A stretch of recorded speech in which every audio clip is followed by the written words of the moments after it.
Okay, so I just went live. It's now on your pages. You can share it. Okay. I'm gonna close off Facebook on my phone, on my computer, so I don't get the feedback. So if you go to your page or my page right now, you'll see us. Okay. Yeah. I'm gonna open it up on my phone.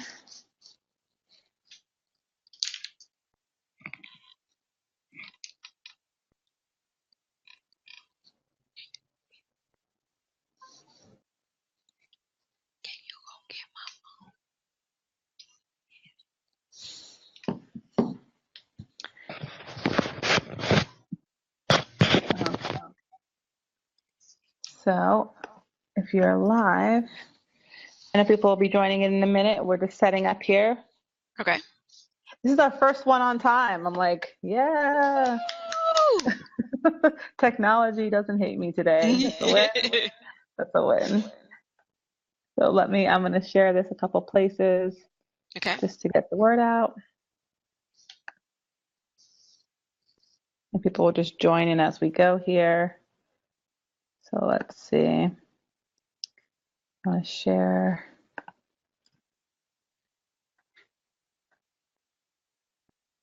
Like 3 or 4 places, and that would just help. Hi, whoever's joining. I'll be looking at the comments. We're starting in 1 minute. Okay. Yeah. Let me turn my phone down before. So say hello and where you're from if you're joining in. We're just going to be sharing around real quick, and then we will get started.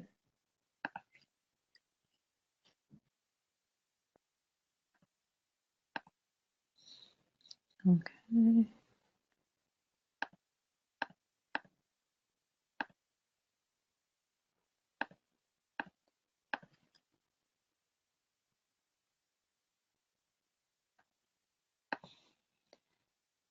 Okay, I'm going to do 2 more.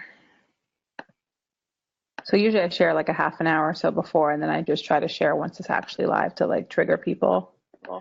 Okay. Otherwise, because there's some technical things with Facebook that make it oh so fun. Okay. I don't see a tag of myself just yet. Were you able to tag me? IVN McQuain. Yes. That's weird. It should be on your page, and then it should be on the Our Weddings. Oh, you're tagging to my actual page. I tagged to both, so I don't know what the second one isn't, but I did tag to your Our Weddings magazine. Okay. Do you see it? Yeah. Okay.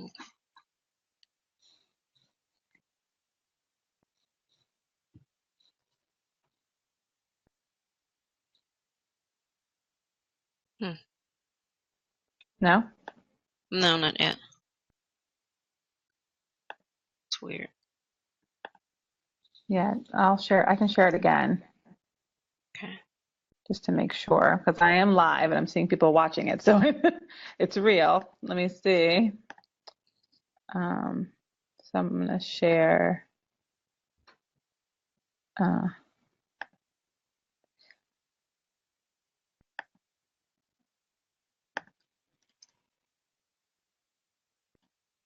Our Weddings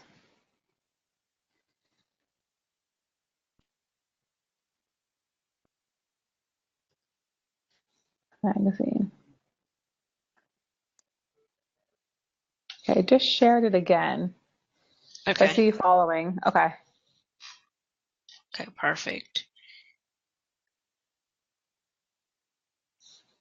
I think I'm probably horrible at this technology and No, it's all good. Trust me.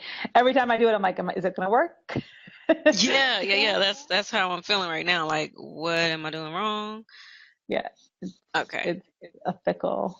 Facebook is fickle to outside people in their platform.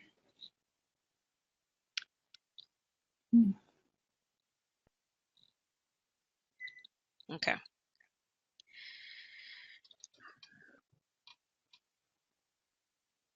Share the page. You shared the page. Mm-hmm. Okay. We have 1, 3, 4. Okay, so we're 7. Okay, good. On point. Okay, perfect. All right, are you ready to go? Ready to go. Awesome. Okay, here we are. Hi, everyone, and welcome to the 7th episode of the Black Women's Guide Interview of the Week.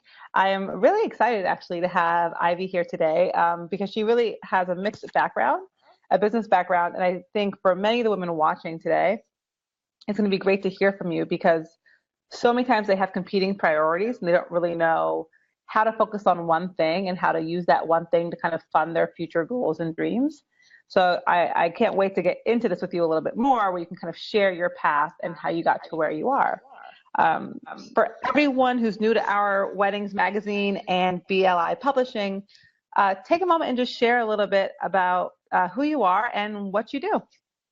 Hello, everyone. I'm Ivy McQuain, and I am the proud owner of Our Weddings Magazine with an S, Our Weddings Magazine. And it's a magazine that I created because there is a gap in the industry that represents the Black bride and groom. Now, there are wedding magazines that do target Black brides, but that's Black brides with everyone else. And so I created this magazine because I heard a little young Black girl say, Black people don't get married.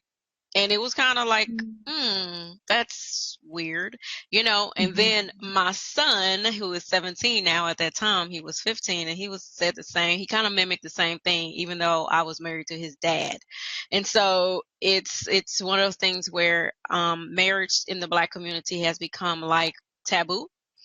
And so I wanted to make sure that our children and our children's children know that marriage is something very real and obtainable. And it's something that we do. We stay married. We believe in healthy marriages and healthy families from those marriages. And so I wanted to have a brighter lifestyle magazine that really talked about the dating aspect of it, the getting married, the being married, and the staying married. And so that's where Our Weddings magazine came from. And it has since grown to include men. Our next issue, which is coming out next month, is dedicated to men from cover to cover. Our first issue was a success, and so we talked to men about the entire marriage, engagement, being married, staying married process, and the guys love it. It's actually history making because there's never been a wedding magazine, small, medium, or large, that has ever talked to Black men from cover to cover about being married and getting married. And so that's Our Weddings magazine. And so and that's what we do. We are that voice for Black brides and Black grooms. And so unfortunately we're not the magazine that will deviate from that. Our core is to bring awareness to Black love. Gotcha. This is awesome. I love it. I think everything you said, I'm like, yes, yes, yes, yes, yes. So talk a little bit about so you had the idea, you're like, okay, here's a moment that you're like, I'm going to capture it. And then how did you actually go into the magazine industry? Because actually it's not easy. It's quite complex, and the margins and all the stuff. So talk a little bit about like how you decided like a magazine was it versus something else, and how you built from there. Actually, I have been a published writer since I was 19 years old. So that's like almost 20 years ago. And I've been a published author since I was 11. And I worked in newspapers, yearbooks. I've created several magazines for other people. And so James Thomas of Southern Dallas County Magazine here in the Dallas, Texas area had a need. He wanted to do an insert for his magazine for weddings. And so he gave me free range to really kind of delve into what this wedding magazine will look like. And so we had this huge photo shoot.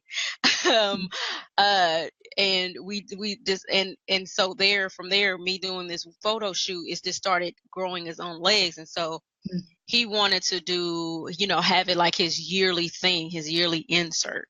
And I told him, I said, James, this industry is missing the Black voice.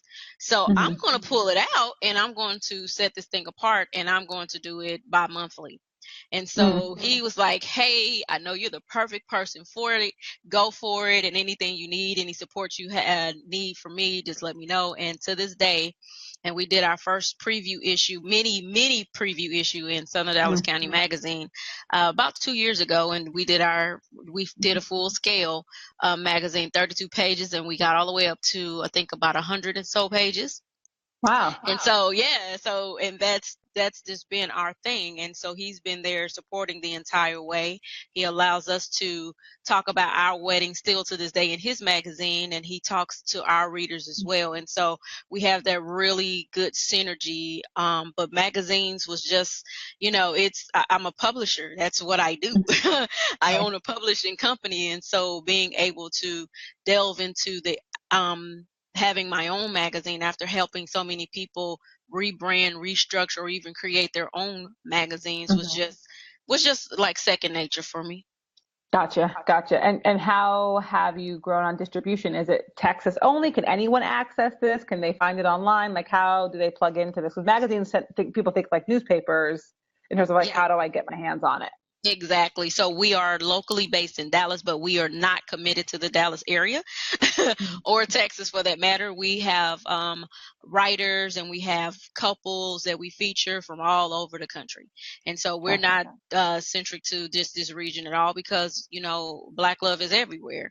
And so that's what we want to highlight. So anybody want to send their engagements, their weddings, their recent weddings in, or even their, long-term weddings, anniversaries in, we want those things, and they can send them over to info@ourweddingsmag.com. And so our distribution is online. In our first year, we actually did over 73 unique impressions.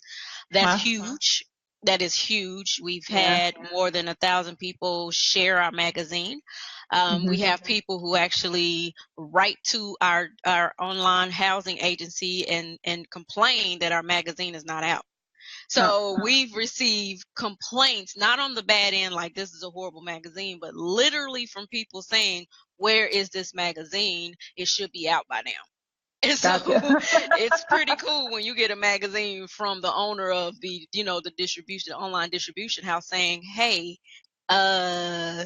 when's your next magazine coming out? So it's a great thing. And so we do have print option.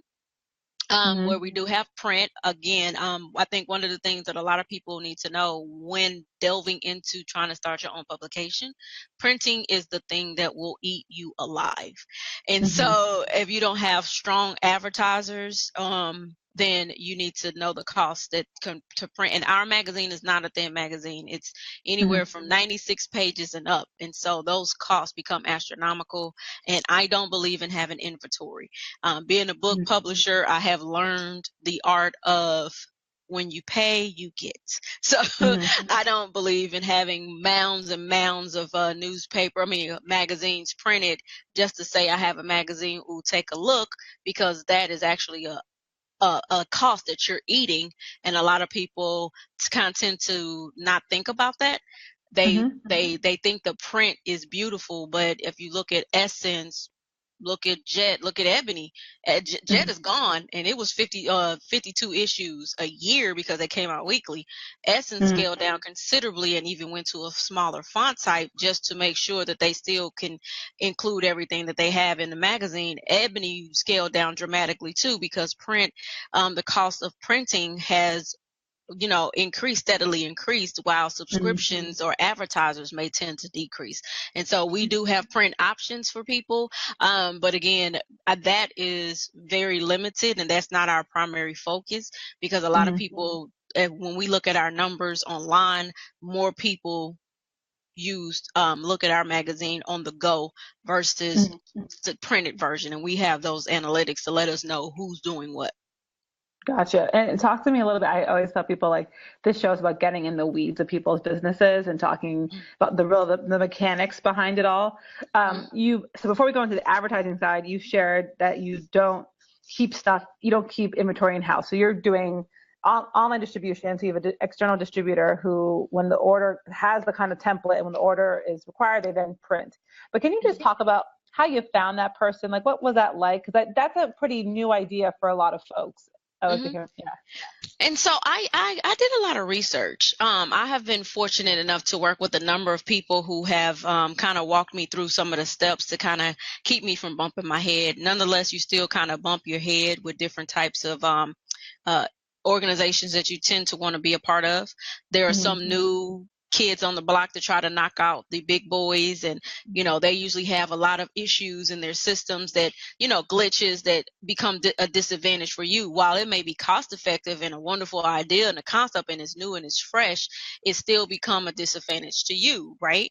And Hmm. so if you can't get your file uploaded, if it takes them 3 or 4 days and you're on a tight deadline, all of these things really require research. I actually uploaded to several different online distributors because I knew that not everybody used the same platform. Like, a lot of people tend to think that you have to be very linear. Like, let's look at Amazon. So everybody think I have to funnel all my stuff through Amazon, right? Books, Hmm. clothes, everything, because Amazon is the big dog on the block. Same thing in Walmart. Everybody was fighting to get into Walmart, and everybody else kind of starved around them. Then when they realize, as the monster gets bigger, it stops caring who it eats, right? Right. And so then that makes you one of the people that they eat. And so you have to kind of always, just like an investor, and diversify your portfolio. So if I Mm. make sure that my magazine is just on this platform only, well, what if I have maybe 10,000 people who just absolutely hate going through the Amazon trying to find me, right? So then I Hmm. have to make sure that I am going and positioning my magazine, and even my books that I publish for people. I have to make sure I am going where they want to be and where the people are going to be. And Hmm. so, Amazon or the online distributor that I use is, yes, a convenient. Hmm. They're convenience because of their size, but they can also be a little cumbersome where you now have to fight to get the recognition, get the notoriety that Hmm. somebody smaller will be right behind you, kind of pushing you Hmm. along the way. So research is very important when you're trying to build any platform. Just, you got to make sure your keywords are hidden, right? So you got to make Right. sure all of these things, and your meta tags and your metadata, all of that really, and your catchphrases, and what's going on in your title and how your introduction. So when they pull up the magazine, they can see immediately in the first sentence that this is a magazine that I need to look at. That is not abrasive, not offensive. Of course, it will be offensive to some people because of our focus, and I'm Right. willing to take that fight all the way to the grave. Right. I'm not the person you can bully when it comes to that particular fight. And Right. so when you do that, you have to make sure that from every word that you let out and you type and that's pushed out into the internet, that you have to make sure that those words are catchy and it's attracting the people you want, and even some of the people you don't want, because getting their attention can get somebody else's Bad attention. press is still press, right? For sure. And if Yeah. everyone who's just joining us in right now, I'm with Ivy McQuain, the I guess CEO and president of the BLI Publishing and also Our Weddings magazine. And so we are talking about publishing, about weddings, about magazines, about print, about all things you need to know to get into the publishing industry, Yeah. which is awesome. So if I'm a beginner, so you were like talking through the meta tags and kind of the multi-channel distribution. But if I'm Right. like one person by myself and I just self-publish my book, where would I go? A lot of people go to Amazon. Unfortunately, here's the thing that they don't know about Amazon is that people don't, that they kind of take for granted this thing called ISBN. Mhm. Right? So it's the industry, the number that they give you to kind of put your book in different stores and things of that nature, and the barcode enables them to track inventory, right? So Mhm. it's your identify. It's like your social security number for your book, magazine, or whatever. And so you have to understand that when you go through a place like Amazon, they have an option for you to receive a free ISBN. A lot of Mhm. people do that because people are always looking for the best and most affordable way, which is sometimes free because people rush to print what they think is a great idea versus really taking the time to talk to a professional, such as the people at BLI Group. I mean, the BLI Publish. Sorry, I'm mixing my company name. BLI Group owns BLI Publishing, who owns Our Wedding. So it's layers Right. to this thing. So Right. Right. Right. Right. so BLI Publishing, instead of coming to talk to somebody from BLI Publishing, they rush to do it themselves. So when you get that free ISBN, you lose the right to your work. Mm. Amazon owns it. So you said, oh, I can print on my own. I don't need a publisher. I'm going to go to Amazon because they'll put me on their store. True, as will other people. So, but you're also going to give up your publishing rights. You're going to give up your digital. You're going to give up everything, and they will own it. They own it Interesting. outright. And so, yeah, you can use Amazon, but understand that if you list your book at $10, Amazon is probably going to keep about six to seven of those dollars, and your royalty will be, smaller than what you think it is. Yeah, for sure. So I want to talk a little bit about BLI publishing, because in reality, you're running like three different businesses in one business, right? You have like the magazine, you have the actual publishing, and then there's like a third thing in there, which is like consulting. So Yeah. like if someone goes to you and says, I want to publish a book, but I want to work with McGraw-Hill, that you also work as an intermediary between the two. Yes, I do. A lot of people want to go to the big dogs, right? Because it's always fun to have a big name behind you. It's like we go to school to get those degrees just for those little letters that usually don't mean anything because we never get a job in that field. So, so I work with people with major publishing deals because what they quickly learn is that all of the work that they're doing, they still lose their rights. Their work no longer belongs to them. They're getting pennies on the dollars for their work. And then they're working just as hard as an independent author would work. And so I'm the go-between. So some people come to me after their publishing deal is done, after their, book is printed, and then they get to this phase where I can't afford to use my own publishing company because they're going to nickel and dime me. And my royalty that was $3 is now $1, or maybe 15 cents for every book I owe. And not only am I having to pay them back for the marketing or advertising services that do for me, I'm also having to pay my printer just to get my book printed. And so I become that intermediary person that says, hey, we can do this for you, and I can find you these opportunities, be it public relations, be it advertising, be it marketing, be it book clubs, book meetings, or whatever. And I help those people really kind of push their book the way that they want to push, while still not feeling like they're on the track, getting money for their publisher. Got you. So some people don't realize, I think, like the big name means big distribution, but you have reduced royalties. So with the intermediary publisher, you kind of get a little bit of a healthier mix, a healthier split of the revenue. Right. Well, our publishing company, we have a twofold model. If we issue out a contract to a writer, then we retain 80% of their royalties until that particular service that they got is paid off. Then we flip it and we give them the royalties. Anybody that just in the second business model is when they come onto BLI Publishing to say, hey, I have my work, this is mine, can you just publish my book? Then we give them all of their royalties. We don't keep anything. We don't want anything. You pay us for our service to help you do the layout, the design, the book covers, to help you with the things that you really need help with, and then that's it. You pay us our upfront fee, and then you keep everything else, and we, help you with those royalty checks, and we give them all to you. This is awesome. I'm going to pick your brain 1,000 times, because so many women I talk to, whether or not they have a book or not, or they're coaches or not, they all want to speak, on panels. They all want to write a book or share their story or whatever. So if I'm someone, I'm like, I have a book I want to write, does it make sense to go to a publisher first and co-write it, or does it make sense to write it in advance, or do I have to have the editor who's separate from the publishing company? How would I approach it? Because I know so many women here probably are like, this is me. I'm trying to write a book right now. And so I'd love to hear, your thoughts on how they should start. Like, if I know it's different for nonfiction versus fiction. Right. If there's any insights on how they would start. And then I also have a question here, so I'm going to ask that one and then answer that, and we'll get to the next one. Okay, so if you say I want to use my book, which is now a product. Books are always products, like T-shirts, they're products. And so if you saying I want to take this opportunity, and I want to, sorry, my table is moving. I want to take this opportunity to use this book to become a speaker. Do you need to have a co-author? Why? I know that there are a lot of people who say, I'm going to get 5 other women to help me tell their story about X, Y, and Z.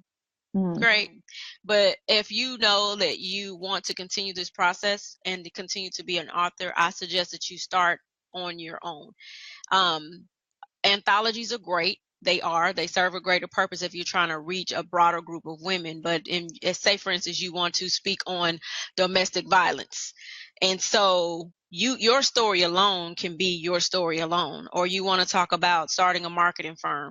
Your story alone can be your story alone, because your years of experience or your education can give you enough girth in your book to allow you to write the book on your own. You don't really need a co-author unless you're just really antsy about the whole situation and feel like, oh, well, let me just try the first time and see how it goes, and then I'll kind of build momentum from there. That's fine, but just know that whatever you go in with, you come out with. So if you're going in as a co-author or a part of a series within a book, then that little piece of royalty, so that $100 go from being 100% yours to being 20% yours to being 40% yours to being 10% yours or whatever. So that you got to worry about the divisibility of that as well. It's like a team project in school. Yeah, that's a good way to put it. Right. 5 people on the project. Somebody's going to do more. Somebody's going to do less. Somebody's not going to do anything at all. And so you have to kind of think about that, because your level of aspiration to be an author may not be my level of aspiration to be an author. I might just want to tell my story and be done with the whole thing. I might not have a desire to get out there and go speak and do this and do that with that particular product. But at the end of the day, I'm still going to benefit regardless if my efforts are there or not. So you got to kind of think about that. How long are you going to let that happen, right? And so then a lot of people tend to get frustrated with anthologies because, I'm not going to keep carrying this person if they're not going to get out there and do what, perform like I'm performing, right? And so that kind of pushed people to kind of go become solo artists, That's funny. And so, so do you need that? Gotcha. It depends on what kind of story you're going to tell. I try to get people to kind of get their feet wet and push them into doing it on their own, because I know that the average person wants to continue being an author. If they don't want to be one-hitter quitters, And so that's just up to the person. What was the second part of that question? Because I kind of went long on that one. Oh, sorry. No. People have additional questions, so I'm going to make sure I get to them. So Cass asked, if you have an idea for a book but don't necessarily want to sit and write it, does BLI provide ghostwriting? And if not, how much writing do I need to be prepared to write? Does the book need to, be complete? So I guess the question here is do you provide ghostwriting, number one? And then the second question is a little bit more generic in terms of how much writing do I need to be, unless you write a book, I would think. but you might have some thoughts on that. So yes, we do ghostwriting. We write at least 3 to 4 books a year for other people. And that's because, we do have professional writers who are dedicated to writing on our staff. And so, we have an interview process. So you have an idea, and, particularly if our authors can be so good that if you have, an idea, we'll take that idea and run with it. We don't really need to kind of sit with you. We kind of just know in the span of things. So if you want to talk about milk, we can talk about milk in spiritual format. We can talk about milk and dietary concerns. We can talk about milk and sexual terms, like whatever you want to talk about milk, we got you covered, right? And so we do offer ghostwriting services. We do have packages available with ghostwriting, and then we have it as an a la carte service. And how many words, how much writing do you have to do? This is like my favorite question. I just say write until you have nothing else to say. We can always take out and break that down into other little chunks for books and maybe workbooks or things of that nature, podcasts, whatever. So people always think they have to hit a word count, because in the olden days, which is still good practices, they tell you had to reach a certain number of books in order, word count in order for it to be considered a book. But now they have novellas, short novellas, novels, short stories. They have a bunch of things now that kind of lead up to these bigger books that people release. So write until you really have nothing else to say. And if in your writing that you find that you only have 2-3 pages worth of stuff to say, then either you're lying to yourself or you're going to waste somebody's time. right? So there's no way that if you call yourself a professional hairstylist that you can only come out with 5 pages. There's no way that you can do that with anything with experience. It's like being a parent. There's no way that you can say you're a parent, regardless if it's a newborn or a grown child or a teenager, which probably will give you the best stories of your life. So there's no way that you can come out with that and not say I don't have anything to write about. Is you're lying to yourself, or you're going to waste somebody's time. And so don't focus on a word count. You just keep writing. And a lot of people asking me, well, how do you write? Well, if you have a computer, you sit down, you open up a Word document, and you start banging on those little keys with the letters on them. Funny. And if you're a traditional person, you grab that little thing called a pen or a pencil and a notebook, usually an empty one, and you stick it on there. And if you start moving to the right, you'll come out with these things called words. And that's literally how simple it is to write. And you just gotta sit down. And people was like, well, I have writer's block. Okay, well, that's something different. Is your writing block fear? Because some people are fearful that at the end of what I have to say, I now have to do something with this. That's why I tell people, a lot of people like to journal because they can talk and talk and talk and talk. It literally boils down to people being fearful of that end product, what caused them to have writer block, right? So you're thinking, okay, I'm writing this great book on business, but what if nobody likes it? So you've already started counseling your own processes, because you start saying, well, what if nobody likes it? And not everybody likes Christ. He don't care. Right? So I'm just saying. So, I think sometimes I know most of the time that most people are fearful of that end product, which causes them to have writer's block, as well as, of course, stressors and families and, things work. Of course, those stressors can cause writer's block too. But at the end of the day, most people can push it back to being afraid of, are people going to like what I have to say? Gotcha. So I want to ask you another question, but I have a question here from Joyce. So, hi, Joyce. Hi, Cass. Yes. She has 2 questions. So the first one is, have you helped publish any children's books? Oh, I don't know if you can see this, but we have 1, 2, 3, 4, 5. We have 5 children's books and 2 contract signings for 2 more children's books. So yeah, we have published a lot of children's books. Oh, wonder. I'm going to actually tell my friend, because she just published a whole book, self-published, same story. And you know what? Wonderful. So the question she had was, I wrote my children's book and it is published, but I'm looking for a mentor to help me take my book to the next level and help me with marketing it more. Can you help me? Of course, yes, we do help people. We do have, so that's where the consulting comes in. So we do help people post-production of their books who self-published. I think a lot of people think that, like I said, self-publishing is this easy way. I want to keep all my money. I want to do this, all my rights. Yeah, we get it. But then a lot of people end up in that, so what do I do next, right? And so I recently, just past weekend, just came back from Homer, Louisiana, with my author who wrote The Thrilly Chronicles of Mayfield. It's an awesome book about young middle school Black girls. Different, right? Because there's not an author who's done that yet, who focus on all Black girls. And so that book was published 2 years ago. And she had her first book signing this weekend. Wow. Excuse me. I'm sorry. And it was a completely sold out event. Wow. She sold out of everything. She had t-shirts, she had books, she ordered like 100 books. She made t-shirts for the book, everything. And she completely sold out of everything. And she thought that, and her slow to draw was, when I publish this book, it's going to go number 1. And she didn't think that she needed to do a lot of effort. It was on Amazon. People are going to find it. People are going to like it. They're going to put this. She had all these grand thoughts in her head, and she ran into the proverbial writer's wall, writer's reality wall, where the reality of it all is, how do I take my book to the next level?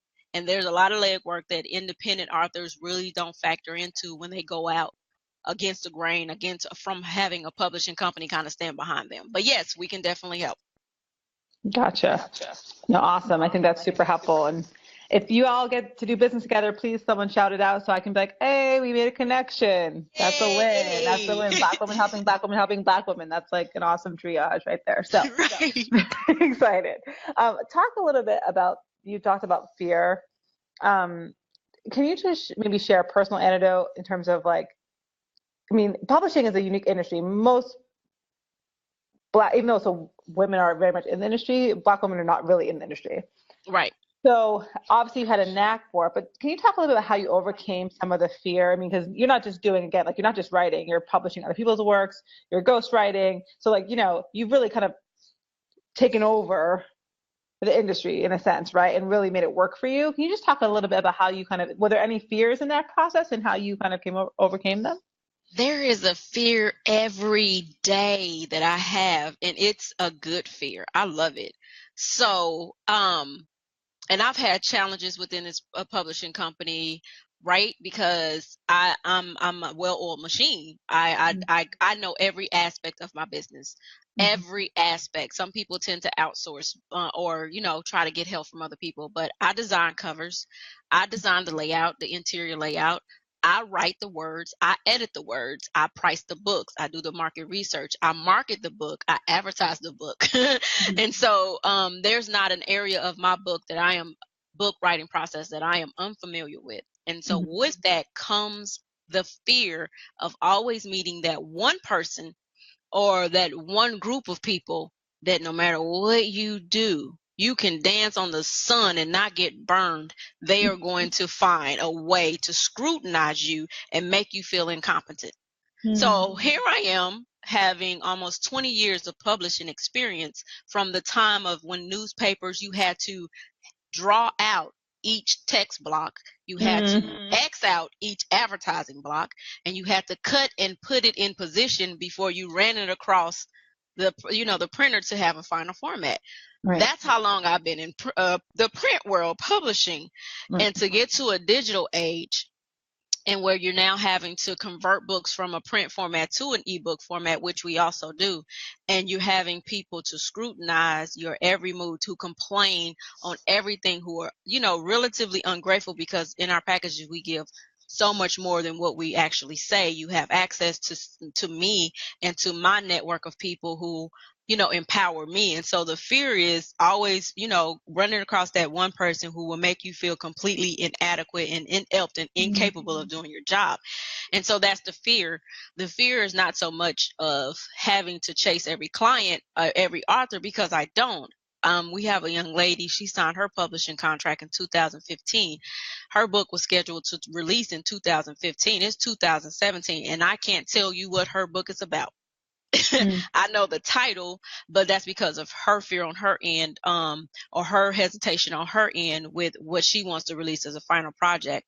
But in that process, it's constantly looking at myself like, what could I have done better to get her to flip that manuscript over to me?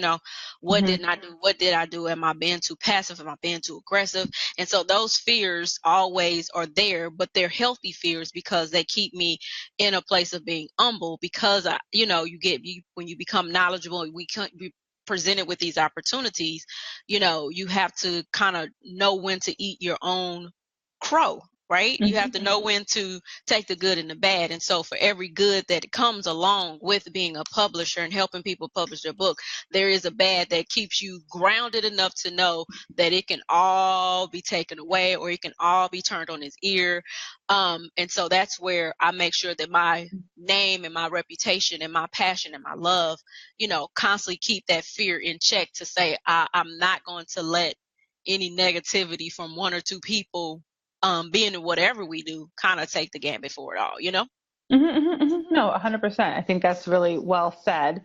I think for people that are afraid, what you kind of shared at the end was like, it's a choice that you make to get over it or not, period, Yes, the end, right? definitely, And that's definitely. the big takeaway. I want to go back to something you talked about in the very beginning about advertising.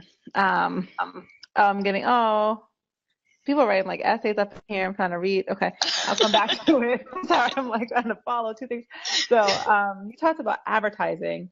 So talk a little bit about this, because I correlate advertising for print, though I know for digital media it's different, but I kind of almost assign it to like what most women are doing when they try to go fundraise, Mm-hmm. because typically when your topic is like socially oriented, Mm-hmm. the advertising pitch is a partnership Mm-hmm. pitch. And maybe it's a pitch everywhere, but it's a little bit less cut and dry. There's a little bit more of a deeper connection perhaps with the advertisers themselves. So can you talk a little bit about how you went about advertising? How many advertisers do you have, like in terms of like larger, partners with you Right. for the magazine, and just how you've gone about that process? And so we're grateful to be a partner with Big Fake Wedding.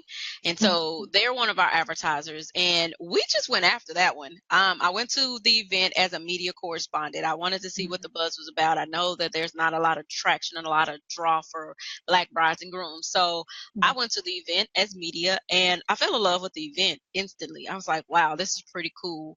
And I like to visualize things for us, for Blacks, right? And things that we may be missing out of because of the stereotypical nature of this country, right? Like we can't have anything good. That's just a stereotype, which is the furthest thing from the truth. And so I went after them and I said, hey, we would love to be you guys to be in the magazine, but here's the stipulation. In order to be in our weddings magazine, your ads have to have only Black brides and Black grooms. I'm thinking, if they say no, it is what it is. I don't care. There's a million other advertisers out here in this world, whatever. I still will go to the event just to enjoy. And they said, hey, we've been looking to get into a Black publication. You got it. Yeah, Whatever you want. I think that's so strong that you said that, because I think what we all fear, like this idea that whether we want them or they want us, but we always feel that they don't want us. But what we think about when you think about the history of the world and Black people and Black culture is they're always trying to sell to us. We spend more money than anybody else. So they're always looking to get into our market. They might not value us, but they value our dollar, and they will be in our market if we give them the space. So you can take advantage of that. Don't get that twisted. Exactly. And so another advertiser is the Hilton. Same thing. They didn't have any ads that only feature Black brides and grooms. So you know what I said? I said, hey, Hilton, we'll actually come to your property and we'll actually bring our Black models and our Black grooms and we'll shoot at your property. They said, really? I said, yes. And so they're one of our advertisers, consistent advertisers. So if they don't have it, I tell them, don't worry. We still want you as an advertiser. We'll bring our people out there, and it is included in the price, whatever. We'll bring our people out there. Our photographer, Dave Dancer, and he's our creative director. He'll go for it. We don't care, because if it just, it's at the end of the day, it's all about awareness. It's all about increasing awareness. And so if you go to the knot, right, and you're like, hey, not, you're missing this gap. I want to fill this gap. Now I can do two things. I can wait on them to give me permission, or I can get my permission as I'm going, right? And I'm more of a get my permission as I'm going. If there's a door that's locked, if I don't have the tools to pick it, or I don't have the patience to wait, I'm going to look for another door. Eventually, I'm going to leave your door completely, and I'm going to build my own door, my own opportunities. I've been taught that since I was young. Don't wait for somebody to give you a handout. You go get, either you take it out of their hand if it's worth anything, or you go get your own opportunities and you make them come to you. And so I've been very, very good at doing that. I go to Barnes & Noble at least once a month when I'm preparing for a new issue, and I take a look at how many Black brides and grooms are in those magazines, and I pulled out 11, and only 2 Black brides and grooms out of 11 bridal magazines who are sitting on those shelves. And so digital, and to go back to your digital print question, people think, oh, well, there's nothing tangible, so why should I pay more for digital? Well, digital has a further reach than print. Yep. Let's just call a spade, okay? Digitally, I can share you in Europe. Digitally, I can share you in Africa. Digitally, I can share you to the octopus underneath the sea if she's Black and getting married. So, but I can't take print everywhere.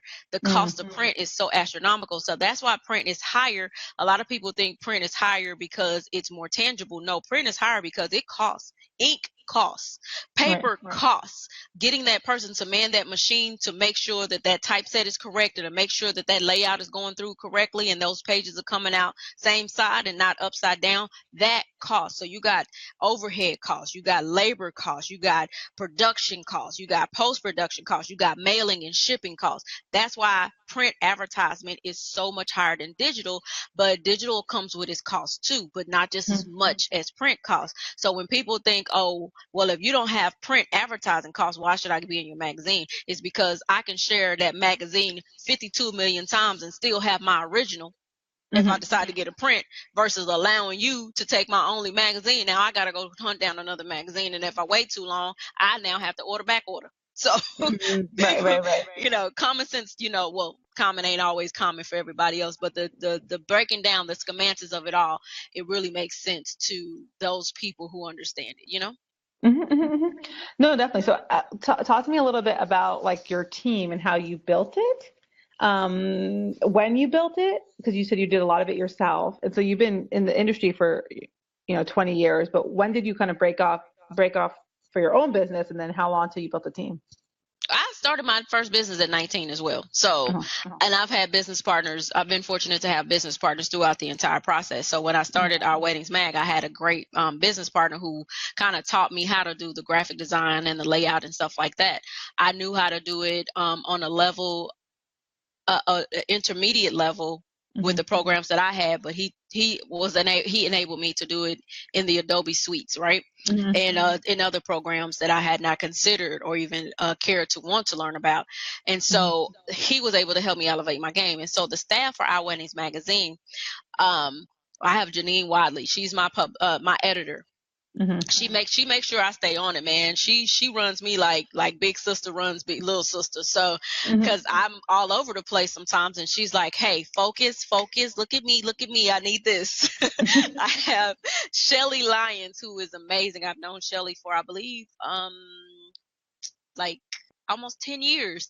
And Shelly is my social media director, and she is just absolutely amazing. She has increased Our Weddings awareness in just a month time of her having this opportunity. And we've almost doubled our initial likes and stuff, just because she builds this presence on our social media platforms. It's like no other, right? And then I have Miss Deb McGee. And she is one of my dedicated writers, and now she's stepping into more of an event coordinator for us, to book us for events and to find us opportunities to kind of continue to build that awareness of the brand. And I have Dave Dancer, said again, a creative director.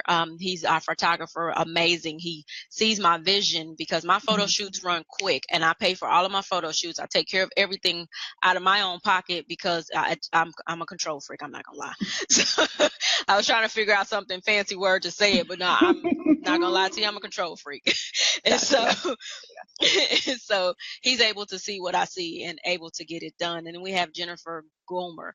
She's our fashion person, and she's always able to give us some great insight on the wedding industry and fashion and things of that nature. And so that team was built just from those people being there from the get-go, and really kind of saying, hey, you know what? You really committed to this black bride, black groom thing, and we're going to get behind you. If you're going to lead, we're going to follow. And I'm more of the line of, I don't want to lead you guys. I want you guys to walk arm in arm with me, and let's knock these barriers down. And so my team, my magazine is for the wedding planner, for the event planner, for the people who are in the wedding industry, the blacks who are in the wedding industry, who are constantly overlooked by these larger magazines and missed on larger opportunities. So this is you guys' magazine. This is for you.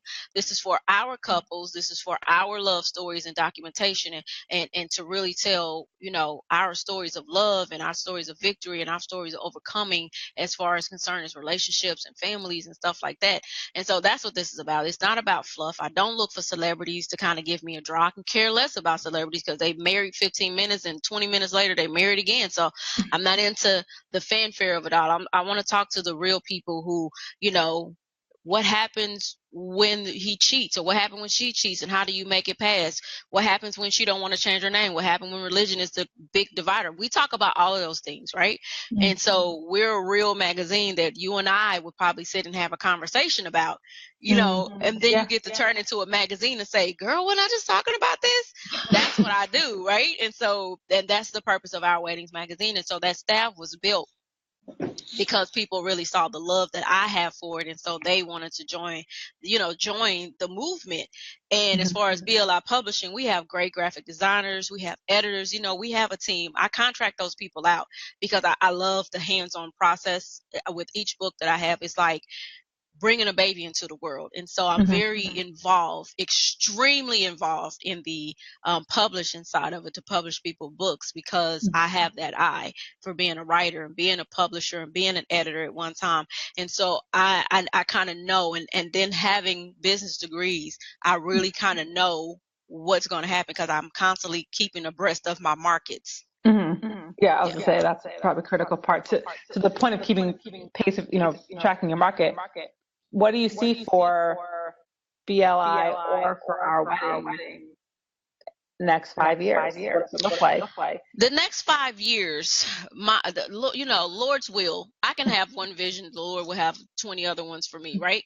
And so by the grace of God, what I hope the plan is for Our Weddings magazine is that it is a staple in every Black family's household, right? It becomes like the next Ebony, Essence, or Jet before they got bought out. So it becomes something that Black brides go to and say, you know what? I need to pick up my issue of Our Weddings magazine because I need some inspiration that our people want to see, right? I don't do anything traditional. One of my photo shoots was in a field that Janine picked out.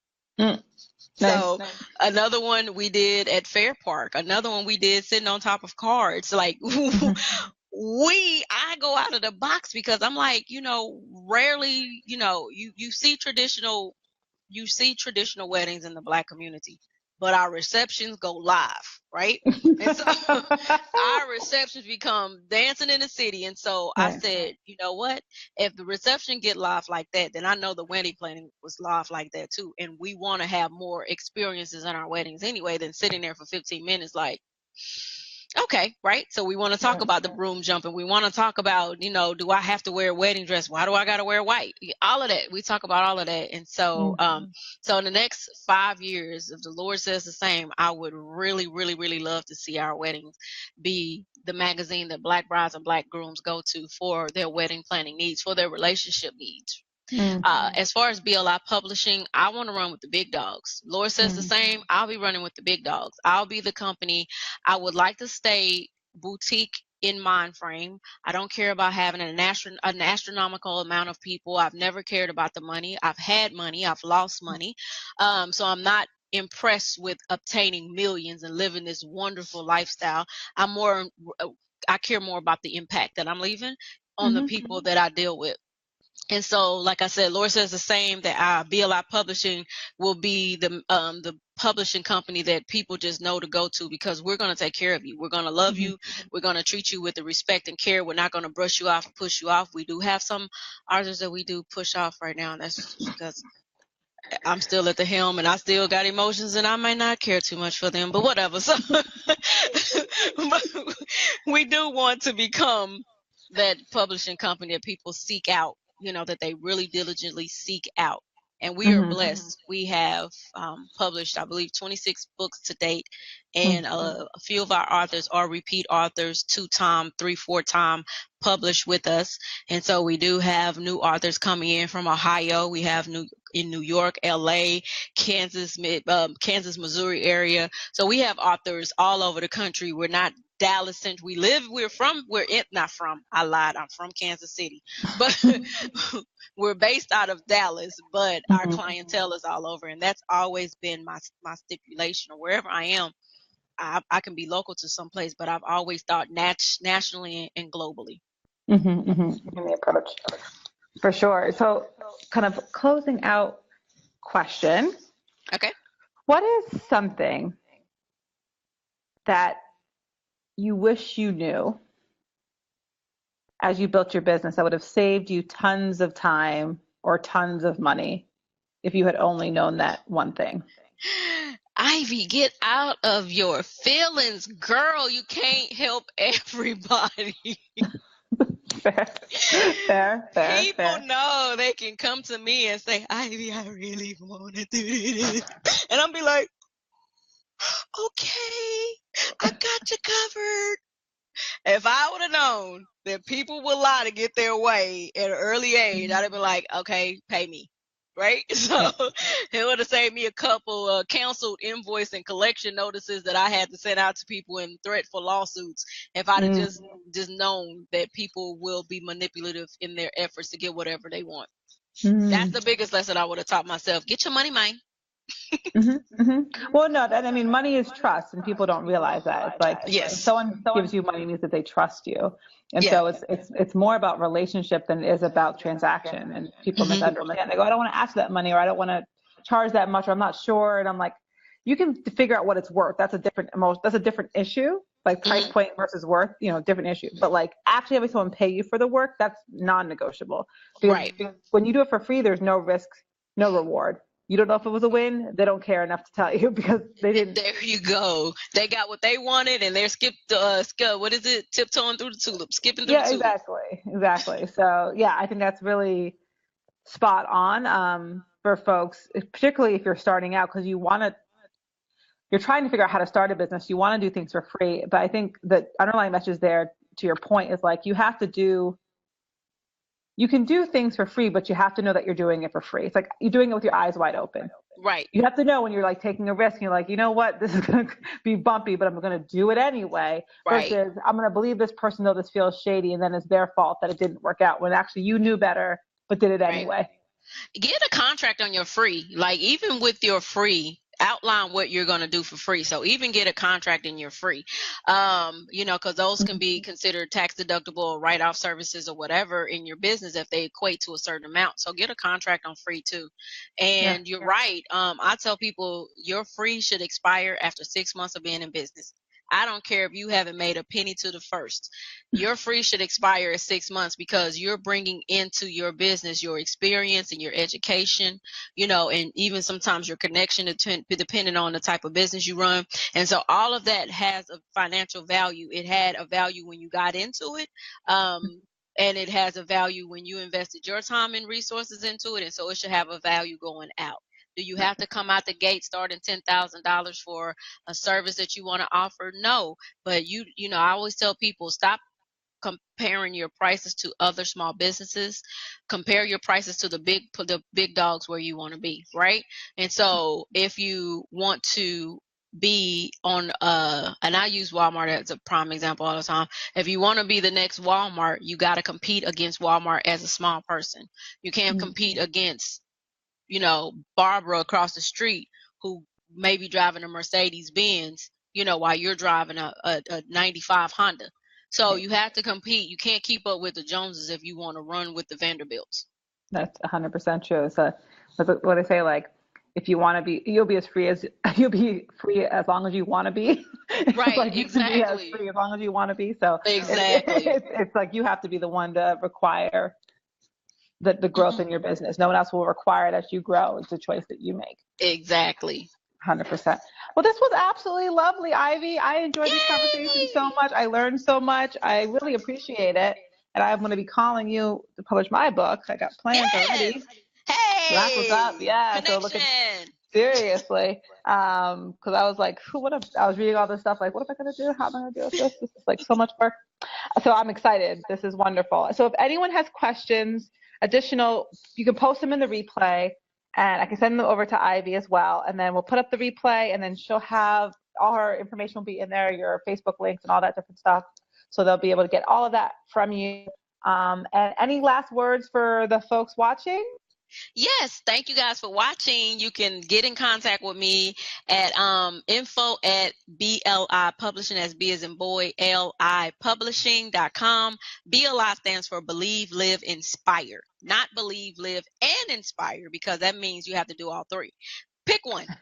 Your choice. Pick I one or like all. We that. don't care. So believe, live, inspire.